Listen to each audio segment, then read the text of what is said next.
तो हमने last time चर्चा किया था कि अर्जुन प्रश्न पूछ रहा है कि वर्क इन डिवोशन सही है कि रिनंसिएशन सही है, यानी कि संन्यास बेटर है कि भक्ति वाले कार्य करना बेटर है। क्योंकि उसके माइंड में ये क्वेश्चन आया था कि एक तरफ भगवान चौथे अध्याय में ज्ञान और संन्यास का डिस्क्रिप्शन देते हैं, स्पेशली 41 नंबर के श्लोक में, और फिर लास्ट में भगवान कंक्लूड करते हैं 4th चैप्टर के, इस तरह तुम तुम्हारे हृदय के अंदर अज्ञानता को दूर करो और खड़े होकर युद्ध लड़ो।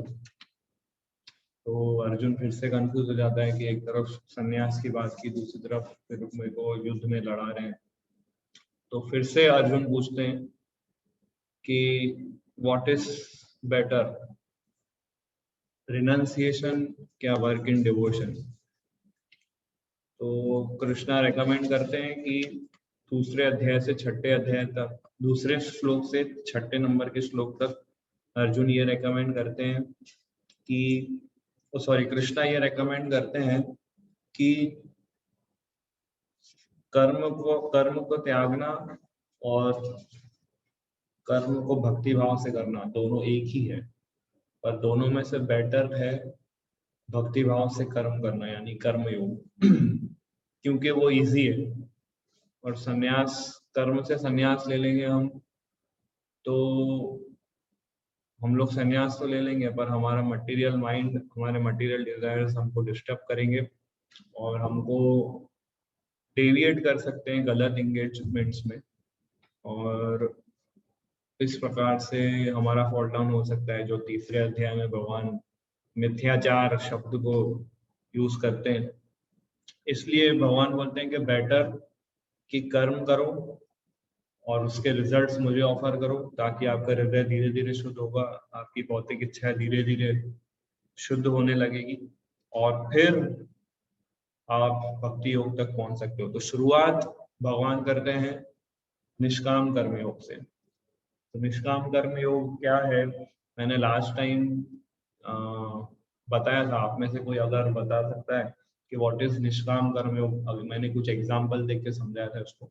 तो आई वांट दैट एग्जांपल होगी। अगर किसी को वो एग्जांपल याद है कि लास्ट टाइम मैंने क्या एग्जांपल देके निष्काम कर्म योग कहा था, तो कोई शेयर कर सकता है। यस केयूर प्रभु, मैं आपको एक मिनट अनम्यूट का ऑप्शन देता हूँ। यस बताइए। आपने ये लेडी का एग्जांपल दिया था जो घर पे गुलाब जामुन बनाती है। पहले वो गुलाब जामुन जो बनाती है और सबको वो ऑफर करती है, पर उसके अंदर दबी रहता है कि उसकी जो उन्होंने जो गुलाब जामुन बनाए हैं उसकी सब तारीफ करे, means the credit goes to lady, she wants that. And another example at the same time means if the lady is devotee, तो जो डिवोटी रहता है सिर्फ वो गुलाब जामुन दे देता है और मतलब उसको क्रेडिट या कुछ चाहिए नहीं। ऐसा ही सेम एग्जांपल आपने जलेबी के लिए भी दिया था। अगर कोई टेम्पल में आके वो 400-500 लोगों के लिए या 400-500 जलेबी बनाता है और फिर वो वहां से निकल जाता है, मतलब इसको अच्छा लगा नहीं अच्छा लगा, वो भगवान को ऑफर कर देता है। यस, तो निष्काम कर्म योग क्या है एग्जैक्ट, आप बता सकते हैं? व्हाट इज फिर निष्काम कर्म योग किसको बोलते हैं?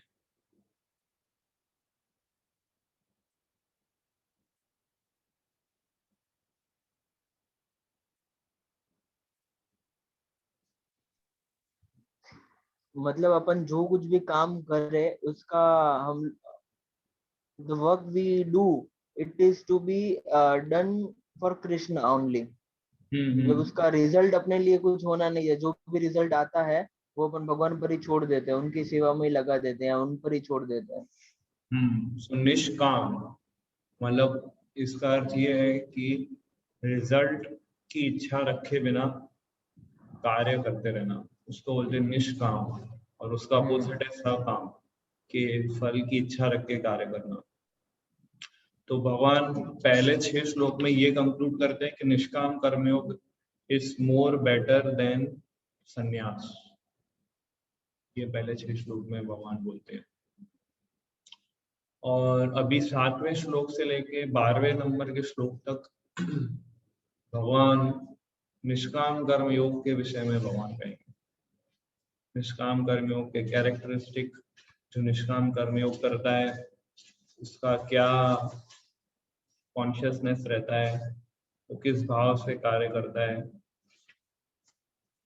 ये 7 नंबर के श्लोक से 12वें नंबर श्लोक तक। एक्चुअली निष्काम कर्म योग भगवान तीसरे अध्याय में भी डिस्क्राइब करते हैं, श्लोक नंबर 17 से आई थिंक श्लोक नंबर 17,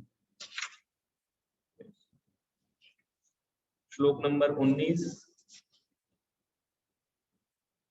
18 और 19 में भगवान निष्काम कर्म योग समझाते हैं तीसरे अध्याय में। बट इस अध्याय में जो निष्काम कर्म योग जो भगवान समझा रहे हैं वो प्रैक्टिकल रूप से समझाएंगे कि क्या कैरेक्टरिस्टिक्स होती है निष्काम कर्म योगी की और किस प्रकार से वो अपने किस पर्पस से वो निष्काम कर्म योग करता है। ये पॉइंट भगवान डिस्क्राइब करते हैं। तो हम 7वां नंबर का श्लोक पढ़ते हैं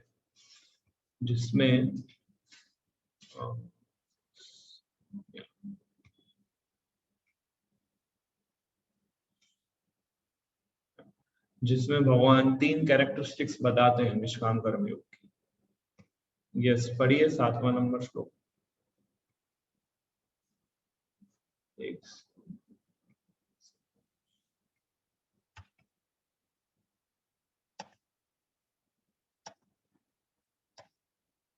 यस प्रभु, अभी आप पढ़ सकते हैं। यस प्रभु जी, हरे कृष्ण। योग युक्तो विशुद्धात्मा विजितात्मा जितेंद्रिया सर्वभूताम भूतामा कुर्वान अपि न लिप्यते। जो भक्ति भाव से कर्म करता है, जो विशुद्ध आत्मा है और अपने मन तथा इंद्रियों को वश में रखता है, वह सबों को प्रिय होता है और सभी लोग उसे प्रिय होते हैं। ऐसा व्यक्ति कर्म करता हुआ भी कभी नहीं बंधता। तो अगर हमें सबका प्रिय बनना है और अगर हम ये चाहते हैं कि सब लोग मुझे प्रिय बनाए, तो ये श्लोक हमें फॉलो करना चाहिए। इसमें भगवान 3 क्वालिटीज बताते, मैंने हाईलाइट की है संस्कृत श्लोक में। विशुद्ध आत्मा, विजित आत्मा और जितेंद्रिय, ये 3 गुण विकसित करने चाहिए हमको। विशुद्ध आत्मा का मतलब क्या कि उसकी इंटेलिजेंस प्योरीफाई होती है। विशुद्ध आत्मा, प्योरीफाइड इंटेलिजेंस। विजित आत्मा मतलब जिसने अपने माइंड को कंट्रोल कर लिया है। और जितेंद्रिय मतलब जिसने अपने इंद्रियों को कंट्रोल कर लिया। मतलब इंद्रियां, मन और बुद्धि तीनों अलाइंड रहती है उसकी। और कैसे? योग युक्तो, फर्स्ट श्लोक, फर्स्ट वर्ड यूज करते हैं, भक्ति में लगा हुआ व्यक्ति। तो भक्ति में लगा हुआ व्यक्ति जिसकी इंटेलिजेंस प्योरीफाइड है, जिसकी माइंड प्योरीफाइड है, जिसकी सेंसेस कंट्रोल्ड है, वो सबों का प्रिय होता है और सभी लोग उससे प्रिय होते हैं। ये 3 कैरेक्टरिस्टिक्स है निष्काम कर्मयोगी का।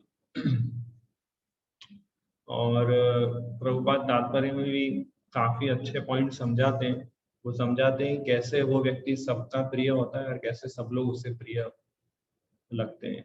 क्योंकि निष्काम कर्मयोगी कैसा है कि वो हर वस्तु को, हर जीव को कृष्णा से कनेक्ट करता हुआ देखता है। क्योंकि वो हर व्यक्ति को कृष्णा से कनेक्ट करता हुआ देखता है, इसलिए हर व्यक्ति उसके लिए प्रिय होता है। किसी से वो ईर्ष्या द्वेष रख ही नहीं सकता, क्योंकि वो फुल नॉलेज में है कि everyone is part and parcel of Krishna. इस तरह से सब लोग, वो सभी लोग उससे प्रिय, वो सबों को प्रिय होता है। और दूसरा पॉइंट ये समझाते हैं कि क्योंकि उसकी इंद्रियां, उसकी चेतना शुद्ध होती है, उसका मन हमेशा फिक्स रहता है कृष्णा में, और उसकी इंद्रियां भी कंट्रोल में होती है। तो प्रभुपाद एक पॉइंट यूज करते हैं कि जिसकी माइंड और सेंसेस कंट्रोल्ड में होते हैं वो कभी किसी का अपराध नहीं करेगा। वेरी वेरी इंपॉर्टेंट पॉइंट ये इस तात्पर्य में लिखते हैं, मैंने इसको हाईलाइट किया है। यस, ये ग्रीन हाईलाइट पढ़िए। क्योंकि उसकी चेतना शुद्ध रहती है, अतः उसका मन पूर्णतया नियंत्रण में रहता है। मन के नियंत्रित होने से उसकी इंद्रियां संयमित रहती है। क्योंकि उसका मन सदैव कृष्ण में स्थिर रहता है, अतः उसके विचलित होने का प्रश्न ही नहीं उठता। न ही उसे कृष्ण से संबद्ध कथाओं के अतिरिक्त अन्य कार्यों में अपने इंद्रियों को लगाने का अवसर मिलता है। वह कृष्ण कथा के अतिरिक्त और कुछ सुनना नहीं चाहता। वह कृष्ण को अर्पित किए हुए भोजन के अतिरिक्त अन्य कुछ खाना नहीं चाहता और न ऐसे किसी स्थान में जाने की इच्छा रखता है जहाँ कृष्ण संबंधी कार्य न होता हो। अतः उसकी इंद्रियां वश में रहती है। ऐसा व्यक्ति जिसकी इंद्रियां संयमित हो, वह किसी के प्रति अपराध नहीं कर सकता। उसका माइंड कृष्णा से अलाइंड है, उसकी इंटेलिजेंस कृष्णा से अलाइंड है, उसके सेंसेस कृष्णा से अलाइंड है, तो वो प्योरिफाइड हो जाते हैं। और जिसके इंद्रियां कंट्रोल में, वो किसी का अपराध नहीं करता है। और निष्काम कर्मयोग, जैसे मैंने बताया कि माइंड, इंटेलिजेंस, माइंड और सेंसेस सब कृष्णा से अलाइंड होते हैं। तो इसका अर्थ ये नहीं है कि वो केवल भक्ति भजन साधन करता है और बाहर जाके प्रैक्टिकल वर्क नहीं करता है, ऐसा नहीं है। भौतिक संसार को भी वो भगवान से कनेक्ट करके देखता है। भौतिक संसार में भी जो वो कार्य करता है उसको भगवान से कनेक्ट करके वो देखता है। इसलिए उसके लिए ये डिफरेंस नहीं है कि वो मंदिर में आके रहे या बाहर बिजनेस या नौकरी करे। उसके लिए उसकी कॉन्शियसनेस सबसे इम्पोर्टेंट रहती है कि वो चाहे मंदिर में रह के सेवा करे या बाहर की दुनिया में जाके वर्कआउट करे। कॉन्शियसनेस वाइज वो कन्विंस्ड है, इंटेलिजेंटली वो कन्विंस्ड है कि everything is connected to Krishna. हर जीव को कृष्णा से कनेक्ट करता है, हर वस्तु को कृष्णा से कनेक्ट करता है।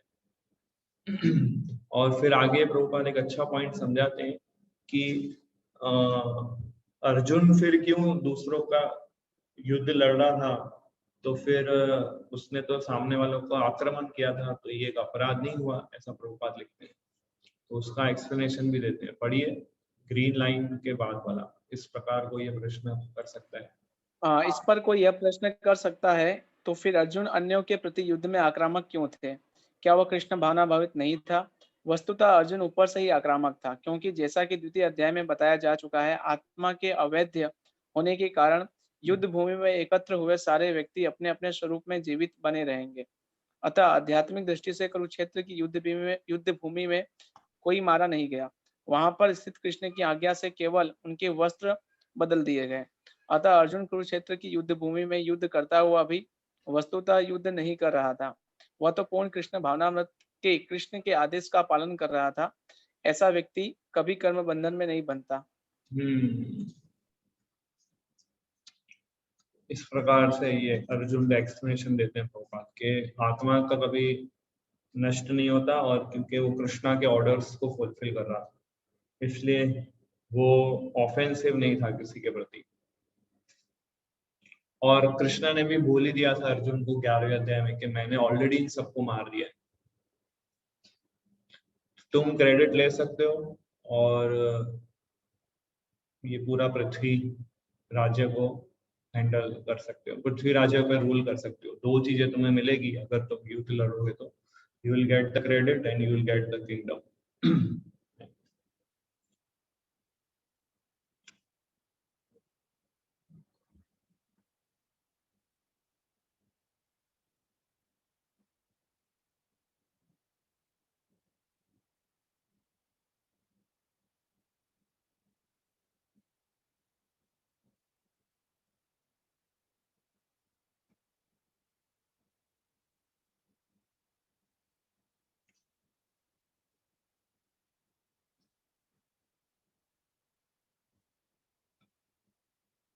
तो ये निष्काम कर्मयोग के ऊपर एक स्लाइड है।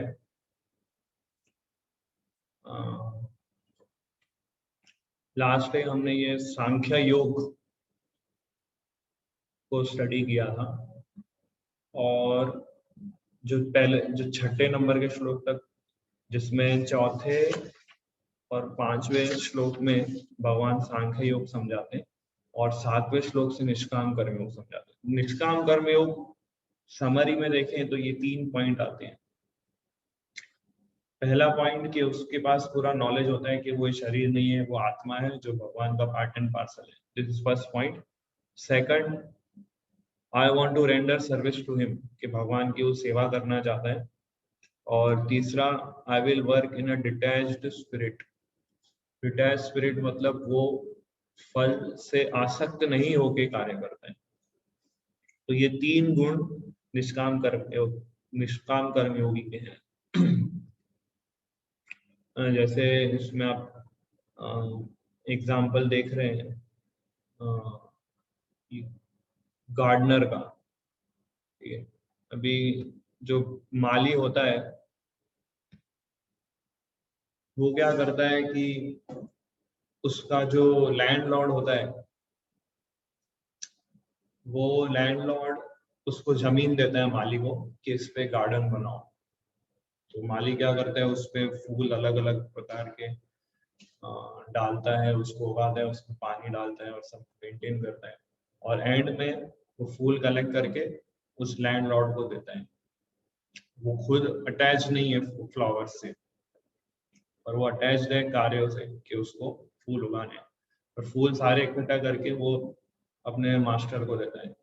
तो ऐसे ही भगवान ने हमें ये शरीर दिया है और इस शरीर में अलग अलग इंद्रियां हैं। तो इस इंद्रियों को हमें यूज करना है भगवान की सेवा में, और जो रिजल्ट मिले वो भगवान को हमें ऑफर करना है। सो हु इज निष्काम कर्म योगी? उसका बेसिक कंसेप्ट है कि निष्काम कर्म योगी से पूछे हु आर यू, तो बोलेगा I am servant of God. फिर बताएगा what work do you do? Work allotted by God, जो भगवान ने मेरे को जो मुझे कार्य देंगे वो मैं करता हूँ। How do you work? निष्काम कर्म योगी कैसे करते हैं? I work with sincerity, dedication to the best of my ability. And what do you do with the results? I hand it over to God. तो ये निष्काम कर्म योगी के कैरेक्टरिस्टिक्स है सिंपल डेफिनेशन में। तो अभी क्वेश्चन ये आता है कि अगर वो कार्य करता है और उसका रिजल्ट जो है भगवान को दे देता है, तो उसको क्या मोटिवेशन मिलती है, क्यों वो कार्य करता है, किस मोटिवेशन के बेसिस पे वो कार्य करता है, what is the motivation behind that. तो वो एक्सप्लेन करते हैं भगवान 11वें नंबर के श्लोक में कि उसका अल्टीमेट मोटिवेशन होता है प्योरिफिकेशन, कि उसको प्योरीफाई होना है। प्योरीफाई, उसकी इंद्रियों को प्योरीफाई करना है, उसके हृदय को प्योरीफाई करना है, उसके मन को प्योरीफाई करना है, यही पर्पस है उसका। तो निष्काम कर्म योग कभी अपने आप को ये नहीं मानता है कि I am the doer, but वो हमेशा इस बात से कन्विंस्ड होता है कि Krishna is the doer, I am the instrument. तो ये सारे कैरेक्टरिस्टिक्स और डिस्क्राइब किए कि वो ये फीलिंग नहीं रखता है कि I did it, I only can do it, या मैं ही कर सकता हूँ, मैंने ही ये कार्य किया है। और हर चीज को वो भगवान से कनेक्ट करता है और अपने फॉल्स ईगो को एलिमिनेट कर देता है और फेथफुली भगवान का सर्वेंट अपने आप को भगवान का सर्वेंट समझ के कार्य करता है। कोई भी अपने कार्य का क्रेडिट नहीं लेता है और सारे रिवॉर्ड्स भगवान को ऑफर कर देता है। So what should be the motivation for work? तो ये हम आगे के श्लोक में पढ़ते हैं।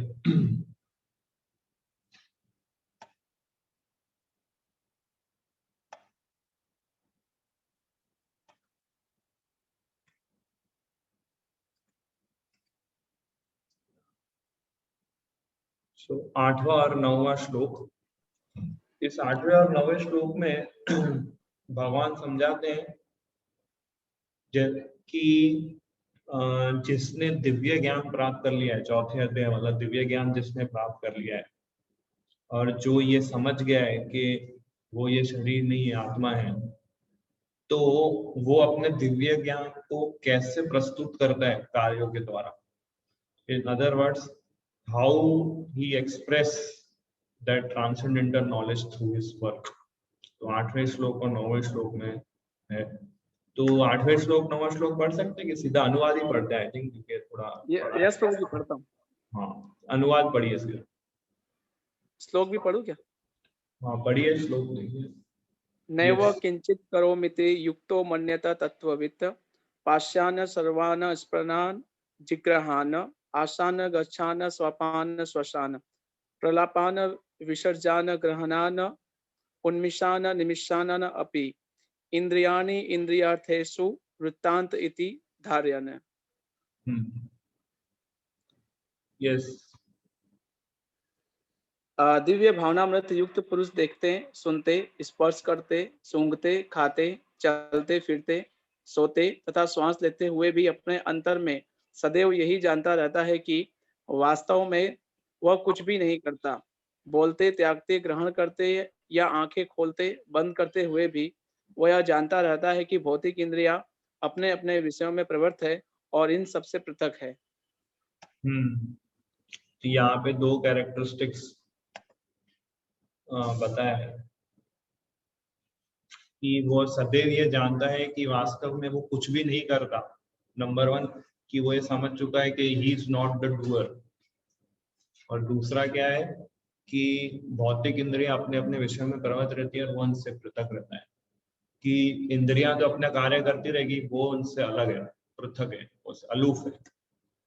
तो ये 2 अगेन इम्पोर्टेंट कैरेक्टरिस्टिक्स है निष्काम कर्मयोगी की, कि सबसे पहला पॉइंट कि वो ये समझता है कि वो कुछ भी नहीं कर रहा है। कुछ भी नहीं करने का अर्थ क्या है कि मटीरियली वो कुछ भी नहीं कर रहा है, मटीरियली वो इनएक्टिव है, स्पिरिचुअली वो एक्टिव है। इसका अर्थ ये है, स्पिरिचुअली वो एक्टिव है कृष्णा कॉन्शियस सर्विस करने के लिए, पर मटीरियली इनएक्टिव है। क्योंकि वो देख इसमें बोलता है ना कि seeing, hearing, touching, smelling, eating ये सब अपने आप हो रहा है उसके शरीर में, है ना।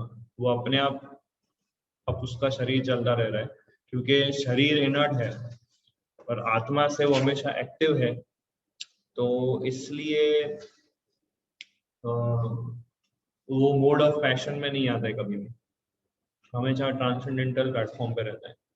और इसका रियलाइजेशन इसको इस प्रकार से प्राप्त होता है, प्रभुपाद तात्पर्य में समझाते हैं कि इसका कारण यही है कि वह भगवान की दिव्य सेवा में लगा रहता है। यद्यपि ऐसा प्रतीत होता है कि वह अपने शरीर तथा इंद्रियों से कर्म कर रहा है, किंतु वह अपनी वास्तविक स्थिति के प्रति सचेत रहता है, जो कि आध्यात्मिक व्यवस्था है। तो भले ही शरीर और इंद्रियों से वो कार्य कर रहे हैं, पर वो किस चीज से सचेत रहता है कि वो कृष्ण का दास है और कृष्णा का पार्ट एंड पार्सल है।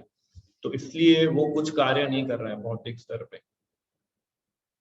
ये इसका रियलाइजेशन है। इसको एक एग्जांपल से भी समझते हैं कि वो कार्य नहीं कर रहे हैं पर भगवान कार्य कर रहे हैं। इसका एक एग्जांपल हम ऐसे देख सकते हैं कि जैसे फॉर एग्जांपल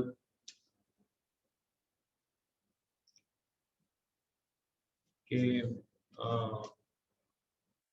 कोई व्यक्ति आपके घर पे आया और आप दरवाजा खोल रहे हैं, तो अभी जैसे फॉर एग्जांपल रमेश के घर पे कोई व्यक्ति गया और रमेश दरवाजा खोलता है ऐसे, तो हम ऐसे बोलेंगे कि रमेश ने दरवाजा खोला। पर रमेश ने दरवाजा खोला पर रमेश अपने हाथ से दरवाजा खोल रहा है। और हाथ से दरवाजा एग्जैक्टली कैसे खोल रहा है कि अपनी उंगली और अंगूठे से दरवाजा खोल रहा है। तो उसके उंगली और अंगूठे ने दरवाजा खोला कि उसके हाथ ने दरवाजा खोला कि रमेश ने दरवाजा खोला, तीनों एक ही चीज है। एग्जैक्टली अगर पिन पॉइंट करें तो उसकी उंगली और अंगूठे से उसने दरवाजा खोला। और हम ऐसा नहीं एड्रेस करते, हम क्या बोलते हैं कि रमेश ने दरवाजा खोला। तो उसकी उंगली, उसका हाथ जो है उसका पार्ट एंड पार्सल है। तो पार्ट एंड पार्सल जो कार्य करता है तो क्रेडिट किसको मिलता है? पूरे होल को। हम ऐसा नहीं बोलते हैं कि रमेश की उंगली और अंगूठे ने दरवाजा खोला, हम ऐसे बोलते हैं रमेश ने दरवाजा खोला। तो इसी तरह आत्मा जो है भगवान का पार्ट एंड पार्सल है। तो आत्मा कुछ भी कार्य करती है तो क्रेडिट उसको मिलना चाहिए, भगवान को मिलना चाहिए।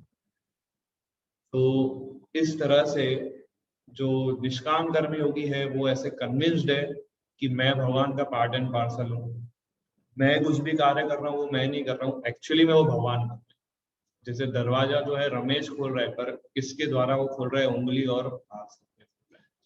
तो ये उंगली और हाथ जब तक रमेश से कनेक्टेड है तब तक वो दरवाजा खोल सकते हैं। जैसे ही उसका हाथ पैरालाइज हो गया, हाथ कट गया, वो दरवाजा नहीं खोल पाएगा। उसी तरह आत्मा जब तक भगवान से कनेक्टेड है तब तक भगवान उस आत्मा से बहुत सारे कार्य करवा सकते हैं इंस्ट्रूमेंट बना के। पर जैसे ही आत्मा अपने इंडिपेंडेंट को मिसयूज करता है और भगवान से अलग हो जाता है तो फिर वो अहंकार में आके कार्य करता है और फिर रजोगुण तमोगुण में फंस जाता है। ये कॉन्शियसनेस से वो कार्य करते हैं। इसलिए कृष्णा कॉन्शियस व्यक्ति जो है कभी भी अपने इंद्रियों से विचलित नहीं होता है। ये लास्ट पॉइंट इसमें प्रभुपाद बोलते हैं, पढ़िए ये पॉइंट। कृष्ण भावनाभावित व्यक्ति कभी भी इंद्रियों के कार्यों से प्रभावित नहीं होता। वह भगवत सेवा के अतिरिक्त कोई दूसरा कार्य नहीं कर सकता, क्योंकि उसे ज्ञात है कि वह भगवान का साक्षात दास है। इस प्रकार से कन्विंस्ड है कि मैं पार्ट एंड पार्सल हूँ भगवान का। पार्ट एंड पार्सल को क्या बोलते हैं हिंदी में? अंश तो पार्ट हो गया, पार्सल मैं कृष्णा का अंश हूँ ऐसा। यस, अंश। तो ये भाव है निष्काम कर्मयोगी का। और अगले श्लोक में भगवान कंपैरिजन कर रहे हैं निष्काम कर्मयोगी के कार्य को एक कमल के फूल के साथ। यस, पढ़िए। ब्राह्मणे अध्याय कर्माणि संगम त्यक्त्वा करोति या लिप्यते न सा पापेन पदम पत्रम इवाम्भसा। जो व्यक्ति कर्म फलों को परमेश्वर को समर्पित करके आसक्ति रहित होकर अपना कर्म करता है, वह पाप कर्मों से उसी प्रकार अप्रभावित रहता है जिस प्रकार कमल पत्र जल से अस्पृश्य रहता है। तो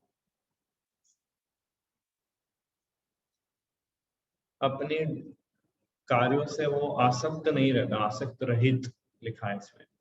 और सभी कर्म फल को परमेश्वर को समर्पित। तो आसक्त रहित और समर्पित मतलब डिटैच्ड और सरेंडर, दो चीजें इसके अंदर।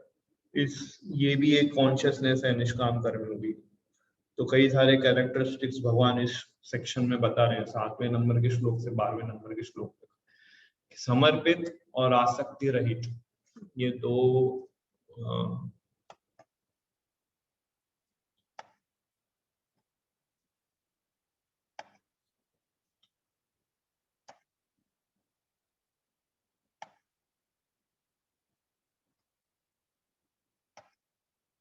तो ये भाव रहता है, इसलिए उसके जो पाप कर्म है वो उसको अफेक्ट नहीं करते। जैसे कमल का फूल आपने देखा हो तो उसपे पानी टिक नहीं सकता, पानी की बूंद ऐसे फिसल जाएगी।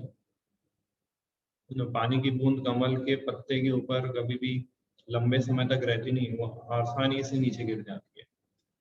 तो ऐसे ही वो भौतिक संसार में रह के निष्काम कर्मयोगी कार्य करता है तो पाप रिएक्शंस से वो इस तरह से वो अप्रभावित रहते हैं, उसपे पाप जो है अफेक्ट नहीं करते हैं। पढ़िए हाईलाइट पॉइंट ये। जो यह भली भांति जानता है कि प्रत्येक वस्तु कृष्ण की है और वे ही प्रत्येक वस्तु के स्वामी हैं, अतः प्रत्येक वस्तु भगवान की सेवा में ही नियोजित है, उसे स्वभावतः शुभ अशुभ कर्मों फलों से कोई प्रयोजन नहीं रहता। तो ये कॉन्शियसनेस से वो कार्य करता है। अगेन वही पॉइंट है, हर एक वस्तु को कृष्णा से जोड़ के कार्य करता है। यस, 11वें नंबर के श्लोक में भगवान बताते हैं कि क्या है उसका असली मोटिवेशन कार्य करने का। निष्काम कर्मयोगी का कार्य का असली मोटिवेशन क्या है? यस, पढ़िए। कायेन मनसा बुद्ध्या केवलैर इंद्रियापिरा अपि योगी न कर्म कुर्वन्ति संगम त्यक्त्वात्मा शुद्धया। योगी जन आसक्ति रहित होकर शरीर, मन, बुद्धि तथा इंद्रियों के द्वारा भी केवल शुद्धि के लिए कर्म करते हैं। तो यही है उसके लिए मोटिवेशन, यही मोटिवेशन है उसका। क्योंकि सामान्य व्यक्ति अगर ये सोचे कि मेरे को तो फल भी नहीं मिलेगा और सब भगवान ही कार्य कर रहे हैं, तो फिर क्या मोटिवेशन रहेगा उसके लिए। तो इस निष्काम कर्मयोगी की कॉन्शियसनेस क्या है कि केवल भगवान ही, केवल मेरी शुद्धता के लिए कार्य करते हैं।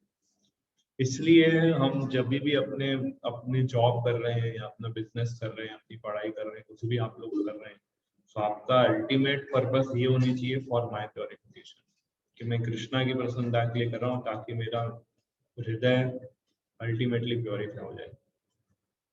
अगर इसके अलावा कोई और मोटिवेशन से आप कार्य कर रहे हैं तो आप कर्म बंधन में फंस जाएंगे। कौन सा है वो श्लोक 3.9?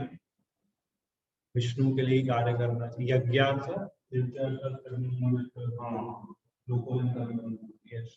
तो अगर आप विष्णु की प्रसन्नता के लिए कार्य नहीं करेंगे, अपनी शुद्धता के लिए कार्य नहीं करेंगे, तो आप कर्म बंधन में फंस जाएंगे।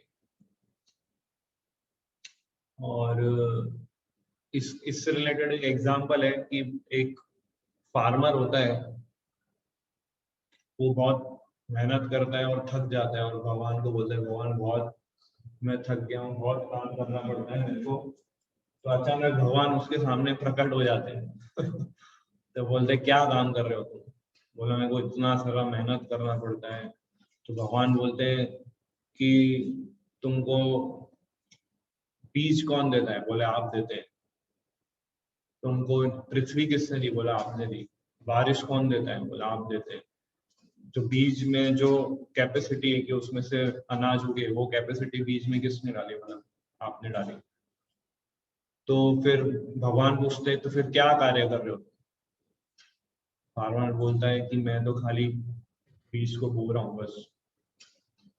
तो इस प्रकार से सारा कार्य भगवान ही कर रहे हैं, वो केवल अपने प्योरिफिकेशन के लिए भगवान के हाथ में सिर्फ इंस्ट्रूमेंट बनता है। करते सब भगवान है। इंस्ट्रूमेंट बजाने वाला जो व्यक्ति है उसको अवार्ड मिलता है, इंस्ट्रूमेंट को अवार्ड नहीं मिलता। अगर अच्छा हारमोनियम मैं बजाता हूँ तो लोग ऐसा नहीं बोलेंगे कितना अच्छा आवाज निकाला, लोग क्या बोलेंगे कि मैंने इतना अच्छा हारमोनियम बजाया, ऐसा मेरे को क्रेडिट देंगे लोग, हारमोनियम को क्रेडिट नहीं देंगे। तो हम उसी प्रकार से, वो हारमोनियम है, वो इंस्ट्रूमेंट है भगवान के हाथ में, भगवान जैसे बजाना चाहे उस इंस्ट्रूमेंट को बजा सकते हैं। पर अगर हारमोनियम अपने हिसाब से आवाजें निकालने लगे, अपने हिसाब से बजने लगे, तो बजाने वाला जो व्यक्ति है उसको साइड में रख देगा, अंडर कंस्ट्रक्शन, अंडर रिपेयर, तो वो यूज नहीं करेगा। तो उसी तरह जीवात्मा अगर अपने इंडिपेंडेंट को मिसयूज करके मिसबिहेव करेगा और उत्पाद मचाएगा, तो भगवान ऐसे जीव को अंडर रिपेयर, अंडर कंस्ट्रक्शन में रखते हैं, माया देवी के अंडर में, कि उसको रिपेयर करके फिर आप मुझे ठीक करो। तो इस प्रकार से माया देवी भी भगवान के हाथ में इंस्ट्रूमेंट है। तो भगवान के हाथ में हम सभी लोग इंस्ट्रूमेंट है। जीवात्मा जैसे डिजायर करेगा वैसे भगवान उसके साथ रेसिप्रोकेट करते हैं। यस,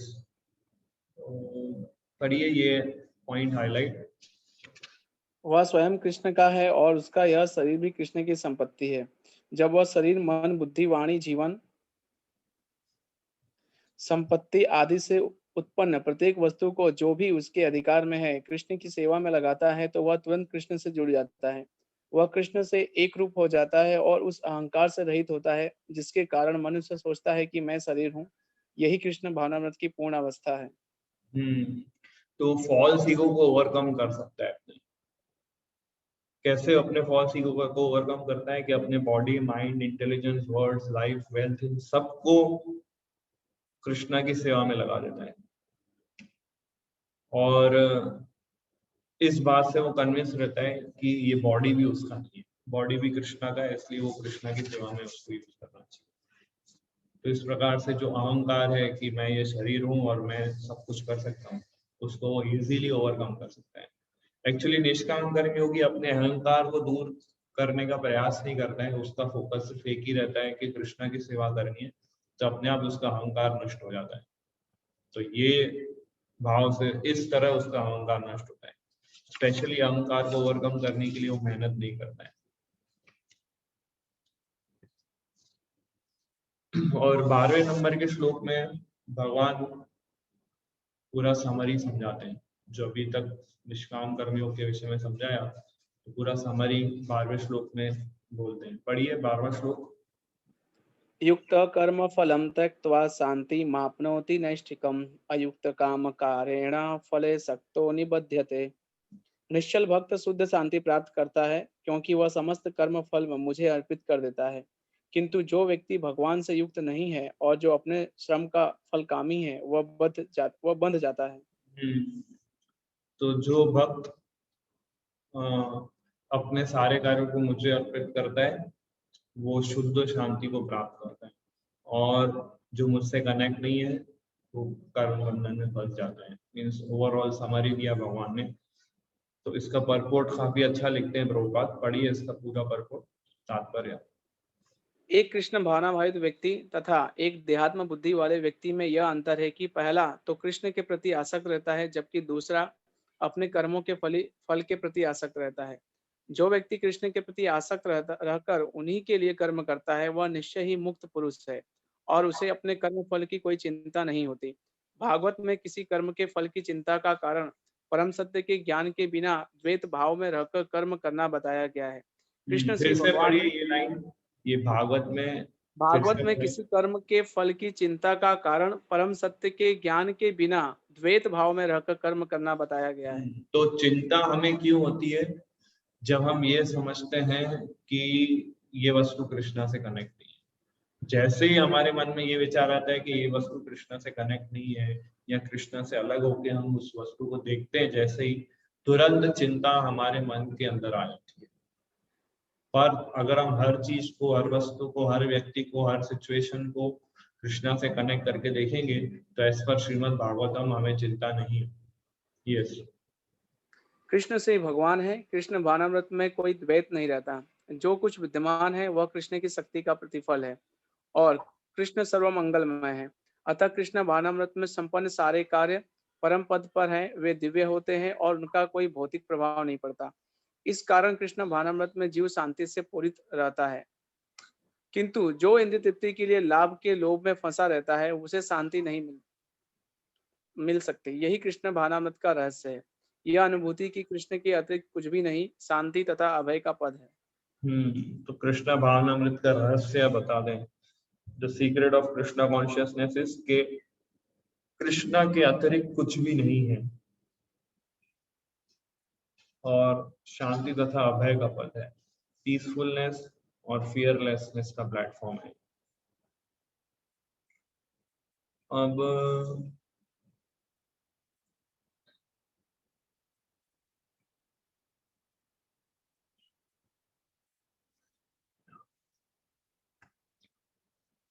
तो जैसे मैं बता रहा था कि निष्काम कर्म योग जो है उसका मोटिवेशन क्या है कार्य करने का? Purification of heart. तो इस स्लाइड में आप देख रहे हैं, पढ़िए इसको इंग्लिश में। Purification of heart. World is self-sufficient and will continue to operate forever even without us. We require to do good work basically for helping ourselves to purify our hearts, to elevate us and revive our original pure nature. तो दुनिया जो है अपना कार्य करती रहेगी, अगर हम नहीं भी रहेंगे ना तो भी दुनिया चलती रहेगी। इसलिए हमें ये नहीं समझना चाहिए कि वी आर द डूअर। हमें कार्य करना है अपनी शुद्धता के लिए, अपनी पवित्रता के लिए, अपने हृदय को शुद्ध करने के लिए। ये पहला पर्पस है निष्काम कर्मयोगी का। पढ़िए दूसरा। Everything is ultimately done by God only. God is not depending on me and you for running or helping this world. We are simply given the opportunities to help others by God to improve ourselves. तो भगवान के पास बहुत सारे instruments है भगवान का कार्य करने के लिए। ये मत सोचिए कि भगवान हम पे डिपेंड है कार्य करने के लिए।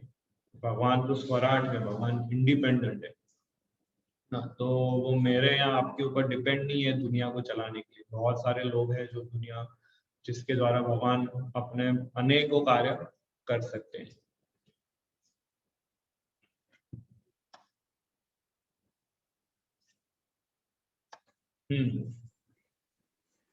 फिर I आगे, am not indispensable. We simply become the instruments of help because of our willingness to do so.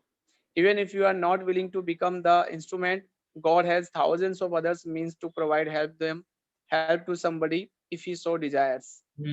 तो ये नहीं सोचना चाहिए कि I am very important person, जैसे लिखा है I am not indispensable. Indispensable मतलब कि मेरा कोई ऑल्टरनेटिव नहीं है या मेरे को नेग्लेक्ट नहीं किया जा सकता है, वेरी इंपॉर्टेंट पर्सन, तो उसका अर्थ होता है इंडिस्पेंसिबल। तो हमें ये नहीं सोचना चाहिए कि मेरा कोई ऑल्टरनेटिव नहीं है और मैं नहीं रहूंगा तो ये दुनिया नहीं चलेगी, ये ऑर्गेनाइजेशन नहीं चलेगा, ये सेवा नहीं होगी। ये भाव नहीं होना चाहिए। निष्काम कर्म योगी ये भाव से कार्य नहीं करता है, वो कृष्णा पे डिपेंड होकर कार्य करता है। वो यही सोचता है कि सब भगवान के द्वारा ही किया जा रहा है, मेरे को भगवान एक इंस्ट्रूमेंट बना रहे हैं बस, क्योंकि मेरी इच्छा है इंस्ट्रूमेंट बनने की, इसलिए भगवान मुझे इंस्ट्रूमेंट बना रहे हैं। I am not helping God or others. Hence, any egocentric spirit of helping others should be totally eliminated. In fact, any help done by us should be forgotten as soon as possible.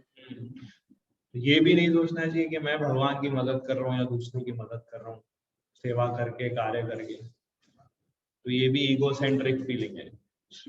ये भाव generally आता है जो लोग social service करते हैं, है ना, जो फ्री में से वॉलंटरी सेवा करते हैं ना, उनके अंदर जनरली ये भाव ज्यादा आता है कि देखो मैंने इतने सारे लोग की मदद की, मैं कोई फीस नहीं ले रहा हूँ, मैं कोई सैलरी नहीं ले रहा हूँ, मैं भूखे को इतना सारा खाना प्रोवाइड करता हूँ, इतना सारा डोनेशन देता हूँ, इतने सारे हॉस्पिटल्स और चैरिटेबल ट्रस्ट मैंने खोले हैं।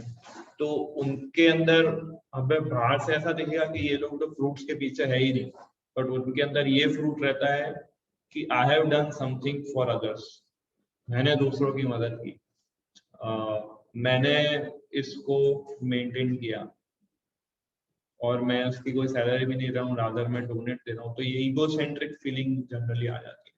पर निष्काम कर्म योगी इससे भी मुक्त रहता है, सब भाव से भी मुक्त रहता है। तो इस प्रकार से निष्काम कर्म योग का पूरा हमने डिटेल चर्चा किया। 13वें नंबर के श्लोक से भगवान 13, 14, 15, 16 ये 4 श्लोक में भगवान एक्सप्लेन करते हैं कंसेप्ट कि एक्चुअल में डूअर कौन है। निष्काम कर्म योग तो डूअर नहीं है, वो तो अपने आप को इंस्ट्रूमेंट समझ के कार्य कर रहा है। तो एक्चुअल में वो कार्य कैसे हो रहा है, कौन हो रहा है, तो भगवान 13वें नंबर के श्लोक से वो बताते हैं। ये पूरा नया थीम स्टार्ट होता है, तो हम इसको नेक्स्ट क्लास में कंटिन्यू करेंगे। तो किसी का कोई प्रश्न है तो पूछ सकते हैं। मैं सबको अनम्यूट करने का ऑप्शन दे देता हूँ, तो आपने आपको अनम्यूट कर सकते हैं और आपका कोई प्रश्न हो तो पूछ सकते हैं। यस पूछिए। निष्काम कर्म योग और भक्ति योग में टेक्निकल डिफरेंस क्या होगा? ये सारे सिद्धांत तो निष्काम कर्म योग जो है वो वर्क से अटैच्ड होता है, रिजल्ट से अटैच नहीं होता है। पर भक्ति योग जो है वो वर्क से भी अटैच नहीं होता है और रिजल्ट से भी अटैच नहीं होता है। जैसे फॉर एग्जाम्पल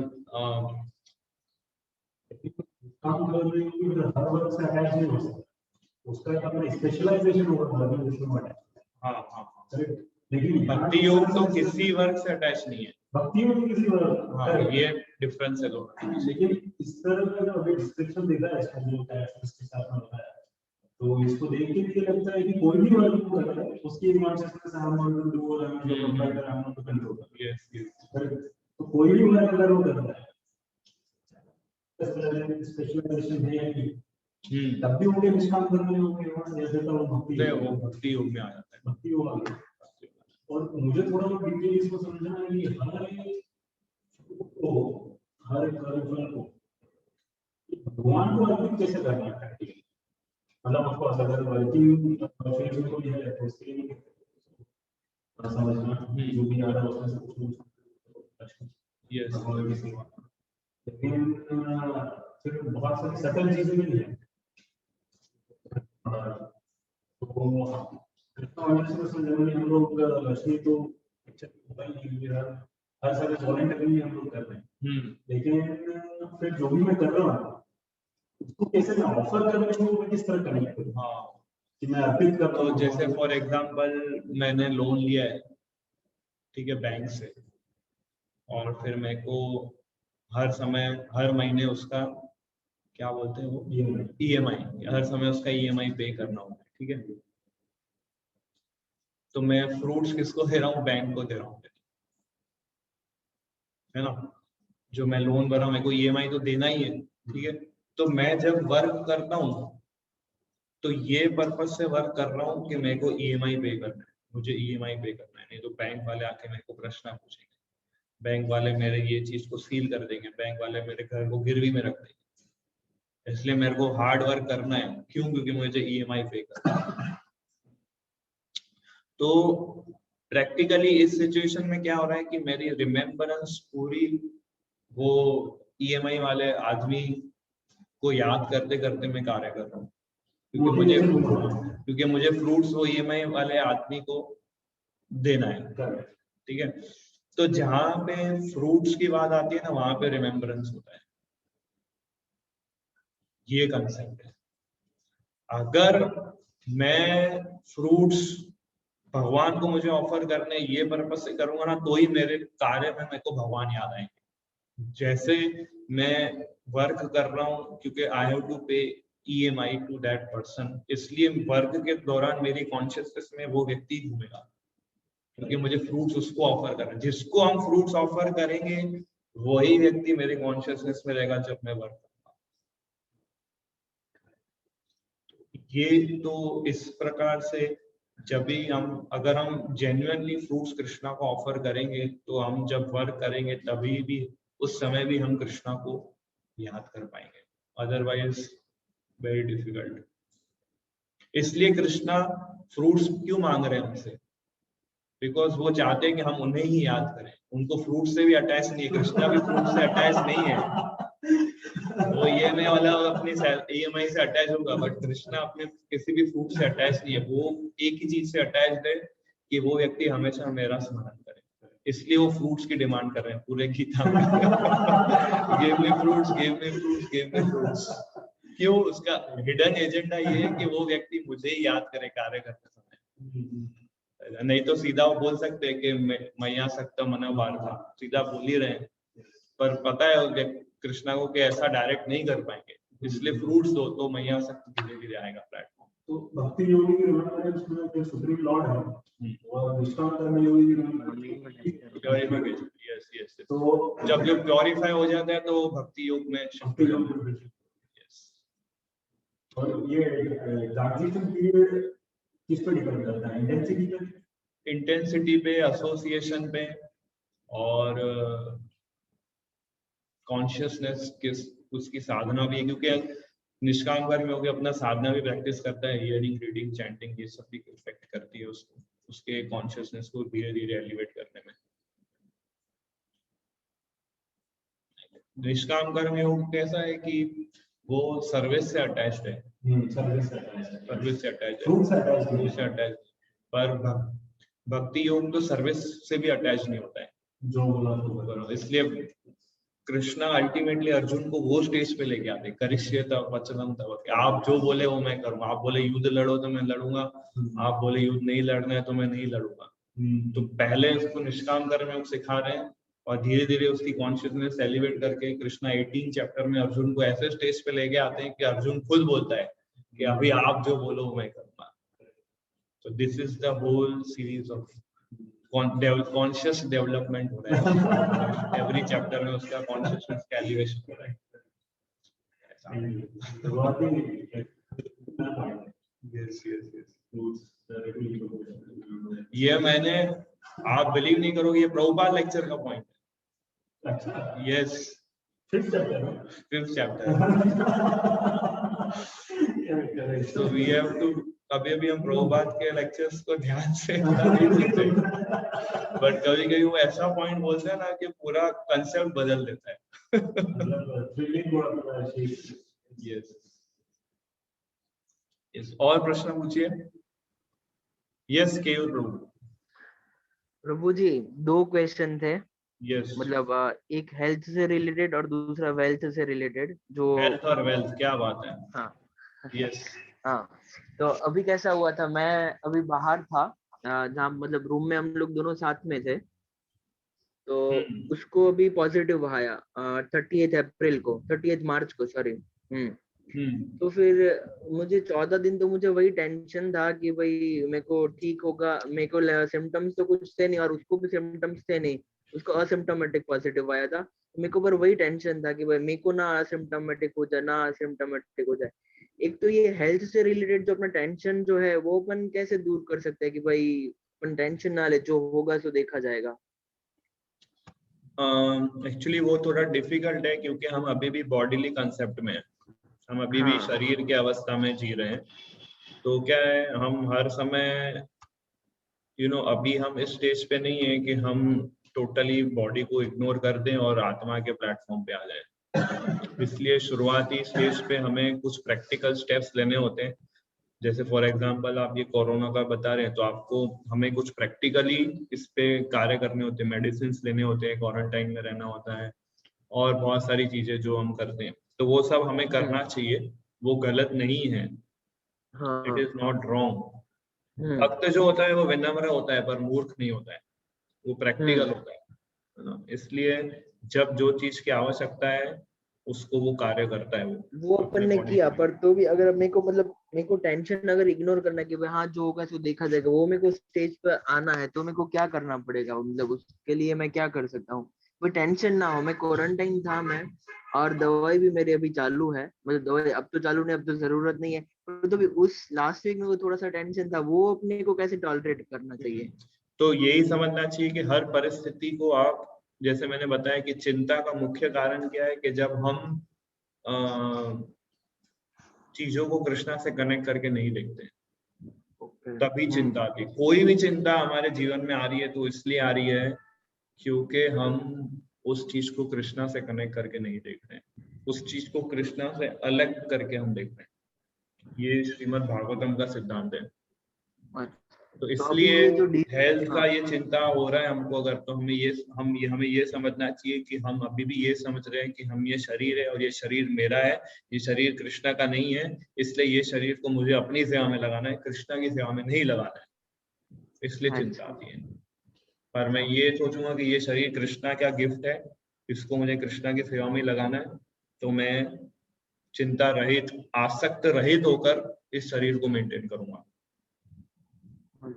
जैसे आपकी कंपनी आपको हायर करती है, ठीक है, हायर किया तो वो आपको लैपटॉप देगी कि आप इस पे वर्क करो, वो आपको कार देगी कि आप इधर से उधर जाके अलग अलग मीटिंग्स और बिजनेस एक्सपांड करो.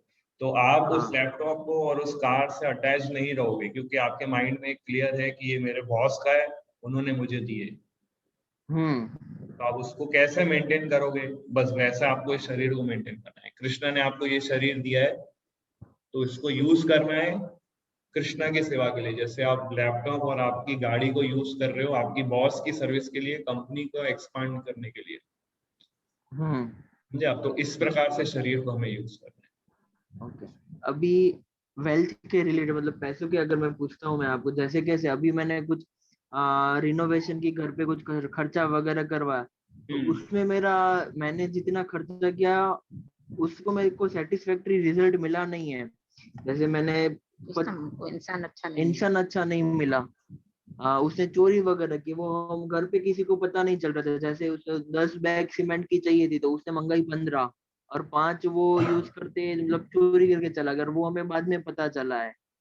और उसने जो घर पे जो भी काम किया है वो उसने ठीक से नहीं किया. मतलब उसने ऐसा काम किया है कि हमें वापिस से किसी को हायर करके ठीक करवा नहीं पड़ेगा.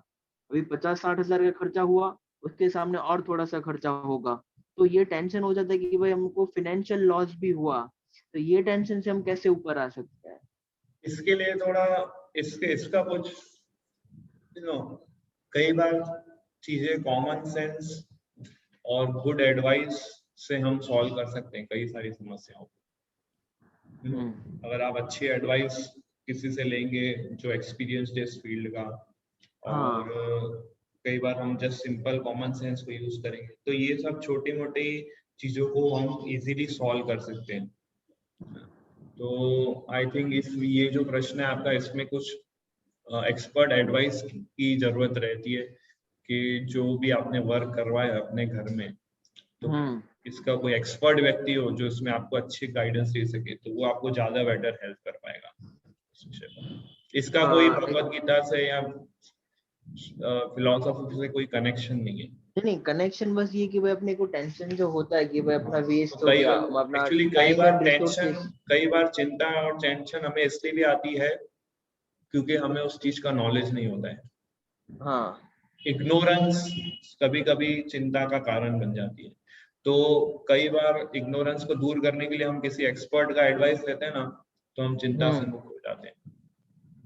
अच्छा, तो एक्सपर्ट्स का उसमें आपको गाइडेंस लेना चाहिए। पर अभी जो हो गया वो तो अभी फिलहाल तो खर्चा तो हो ही गया ना, वो तो अभी जो हो गया वो हो गया, उसको हमें, उसके ऊपर हमें शोक या लेमेंटेशन नहीं होना चाहिए, क्योंकि वो हम उसको अंडू नहीं कर सकते। अच्छा, पर अभी आगे से ऐसा नहीं हो तो उसका हमें ध्यान रखना चाहिए और एक्सपर्ट के गाइडेंस में रहना चाहिए। ठीक है, हरे यस, और किसी का प्रश्न? यस मिस खुशबू जी। कृष्णा प्रभु जी। हरे कृष्णा। प्रभु जी, आपने अभी जो लोन के बारे में बताया, तो अगर हम ऐसी चीज के लिए लोन ले जो कृष्ण की सेवा में लगानी हो तो अच्छी बात है, वो सबसे बेस्ट। लोन लेके मैं मंदिर बनाऊंगा, ये सबसे बड़ा व्यक्ति होगा ऐसा कोई जो लोन लेके मैं मंदिर बनाऊंगा, तो वो सबसे बेस्ट चीज है। उसमें तो आप दिन रात कृष्णा को ही याद करेंगे तो वो बहुत अच्छी बात है। यस, अगर मैं कृष्णा का मंदिर बना रहा हूँ तो उसके लिए मेरे को लोन लेना है, तो that is very nice actually. अच्छा पॉइंट है बोला आपने। यस, और प्रश्न? या थैंक यू। और किसी का प्रश्न?